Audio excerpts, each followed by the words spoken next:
જેમ બે ફ્રેન્ડ્સ, આજે હું બનાવવાની છું ચાનો મસાલો. તો આવી રીતે એક વાડકી લીધી છે, મેજરમેન્ટની કોઈ બી વાડકી તમારે લઈ લેવાની. તો એક વાડકી ભરીને એલચી અંદર એડ કરીશું. પછી આ જાયફળનો એક ટુકડો છે, અડધો ટુકડો લીધો છે, એ આપણે એડ કરીશું. આ મોટા એલચા લીધા છે, 7 છે નંગમાં જોઈએ તો. હવે આ લવિંગ લઈશું. તો 2 ચમચી છે, એ 2 ચમચી લવિંગ લઈ લેવાના. કાળા મરી છે, એ 2.5 ચમચી છે, એ એડ કરી દઈશું. આ ચમચીના માપથી 1 ચમચી તજનો પાવડર લીધો છે, જે આપણે લાસ્ટમાં એડ કરીશું. હવે આ મસાલો આપણે થોડોક શેકી લેવાનો. તો ફ્રેન્ડ્સ, આ બધું આપણે શેકી લેવાનું. શેકવાનું એટલે કે એમાં થોડુંક હવાટવાળું વાતાવરણ છે ને, તો હવાટ આવી ગઈ હોય ને તો એ દૂર થઈ જાય અને આપણે પીસીએ ને તો બરાબર સરસ પીસાય.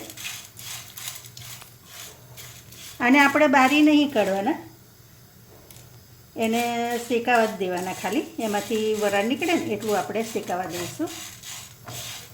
તમને થોડોક ચાનો મસાલો તીખો ગમતો હોય ને તો મરીની ક્વોન્ટિટી થોડીક વધારે કરજો. મેં મીડિયમ મસાલો કર્યો છે.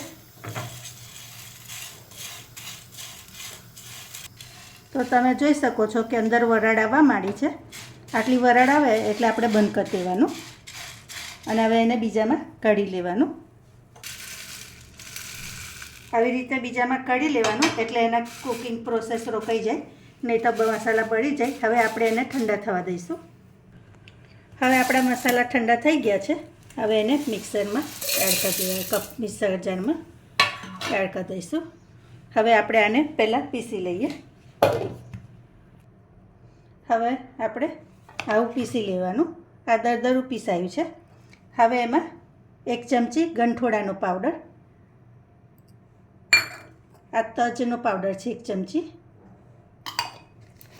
અને આ સૂંઠ મેં ઘરે બનાવી છે એ આપણે એડ કરવાની. તો હું 5 ચમચી એડ કરીશ.